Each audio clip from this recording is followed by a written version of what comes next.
우리 사랑하는 계명교회 청년부 모든 여러분들 반갑습니다. 어제 수요 모닝이 편집 과정에서 뭐가 좀 문제가 있었나 봐요. 그래서 화요일께 2번 업로드해서 어제 밤에 기존에 녹음했던 걸로 다시 업로드를 했는데 못 들으신 분들 있으면 그것도 다시 한번 들어보는 것도 나쁘진 않을 것 같습니다.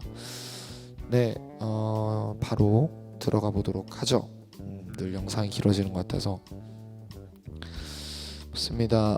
야고보서 5장 13절에서부터 15절까지만 볼게요. 왜냐면 사실은 이제 18절까지는 봐야 되는데 좀 다른 내용을 강조하고 싶은 부분들이 뒤에 있어서 앞부분만 조금 보도록 하겠습니다. 읽겠습니다. 너희 중에 고난당하는 자가 있느냐 그는 기도할 것이요 즐거워하는 자가 있느냐 그는 찬송할지니라.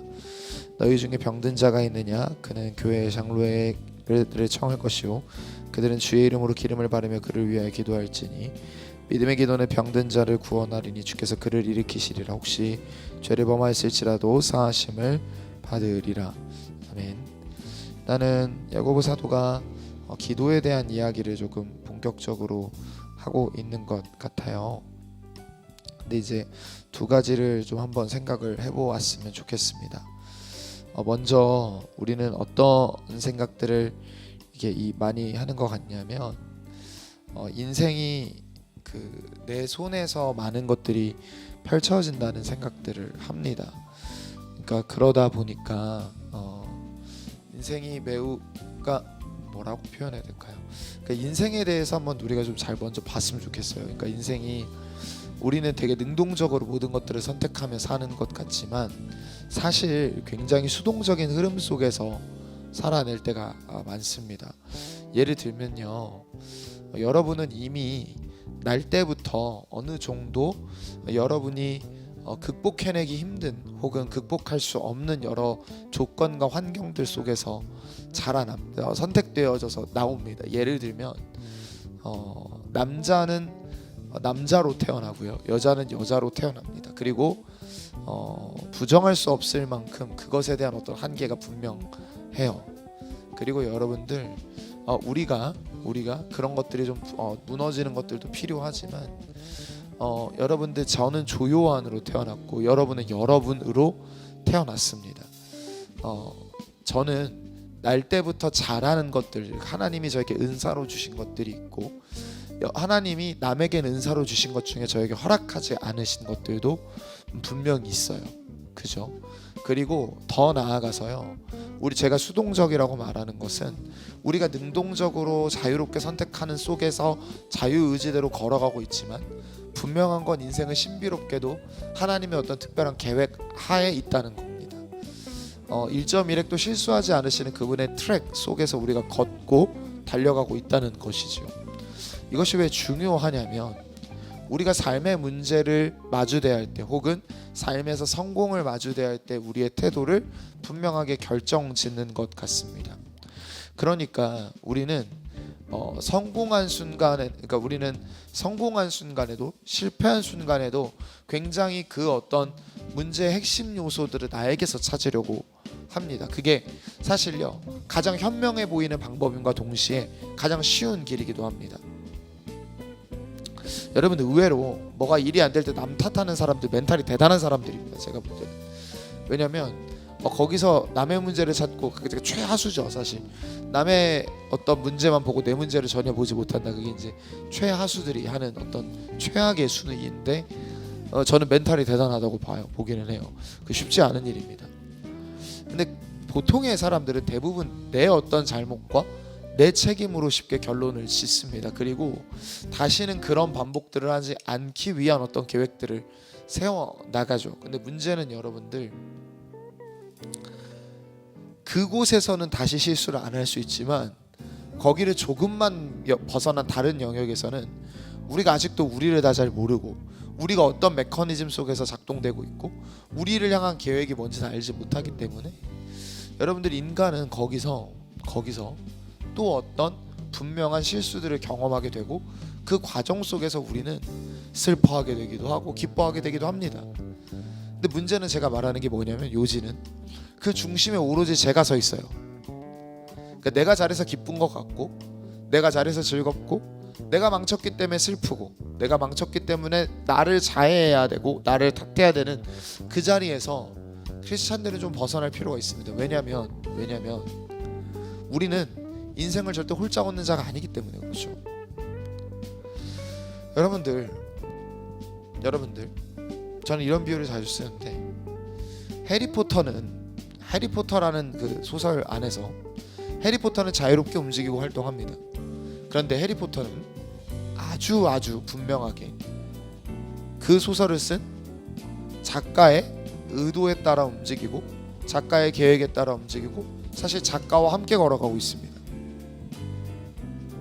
작가는 그를 비추는 카메라처럼 그와 함께하는 보이지 않는 동행자가 되어서 그의 삶을 추적하고 함께 걸어가고 그의 삶을 다듬어 갑니다. 여러분들, 저는 이게 우리와 하나님과의 관계라고 생각해요. 그렇다면 여러분들, 인생의 앞길에서 우리의 미래를 우리는 알 수 없지만 그분이 알고 우리를 향해 하나님이 사랑이시고 그분의 계획이 실수와 실패가 아니라면 여러분들 삶의 중심과 삶의 핵심에 그분을 끊임없이 기억하고 그분을 둘 필요가 있습니다. 그 태도가 바로 무엇이냐면 저는 오늘 말씀이 얘기하고 싶은 기도함과 찬양함에 있다 생각해요. 여러분, 사실 둘은 굉장히 비슷하고 또 닮아 있는 형태입니다. 즉, 그 순간에 하나님을 우리 삶의 중심에 두겠다는 마음의 결심입니다. 여러분, 고난은 분명하게 하나님께로 인도하는 우리를 기도의 자리로 초대하는 방식입니다. 여러분, 사도 바울이 고린도 후서에 보면 이런 말을 쓰죠.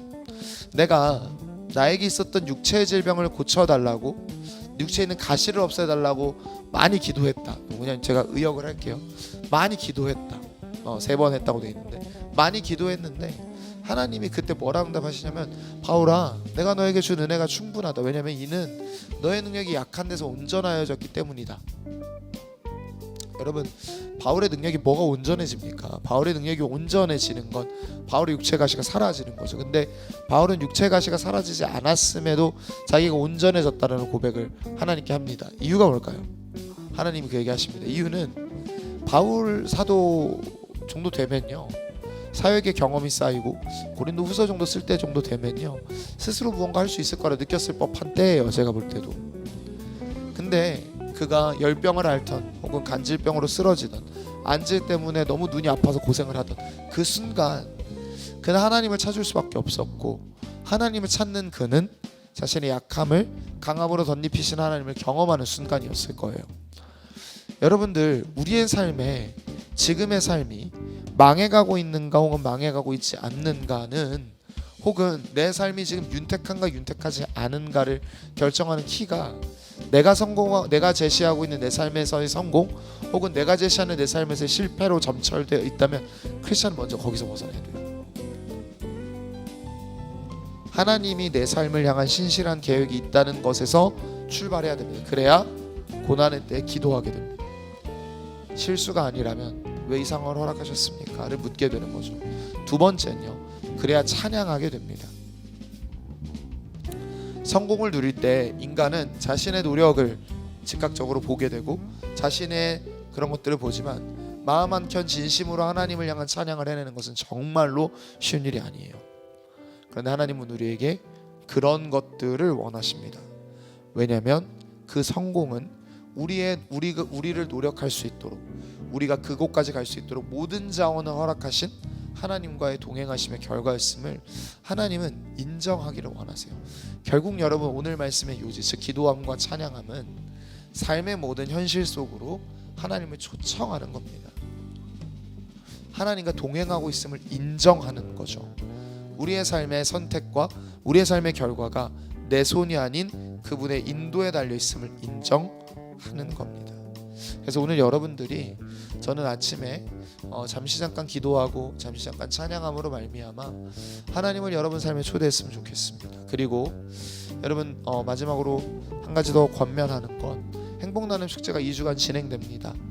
여러분이 기도하면서 한번 잘 권면해 봤으면 좋겠습니다. 목회자는 저 역시도요, 28일의 말씀을 전하기 위해서 기도하고 최선을 다해서 준비하고 있습니다. 그러니까 여러분들이 기대하는 마음으로 기도해 주시고 저와 또 담임 목사님 위해서 그리고 그 자리에 많은 청년들이 나오고 또 복음을 들을 수 있는 기회를 열어달라고 하나님께서 그렇게 우리 가운데 역사해 달라고 한번 같이 기도할 수 있으면 좋겠습니다. 좋습니다. 기도하겠습니다. 하나님 감사합니다. 하나님 우리 삶에 허락하신 고난도 하나님의 실수가 아니고 하나님 우리 삶에 허락하신 성공 같아 보이는 순간도 우리의 공로가 아님을 인정할 줄 아는 겸손한 마음을 허락하여 주옵소서. 주님께서 오늘도 동행하여 주실 것을 믿고 감사드리며 예수님의 이름으로 기도했습니다. 아멘.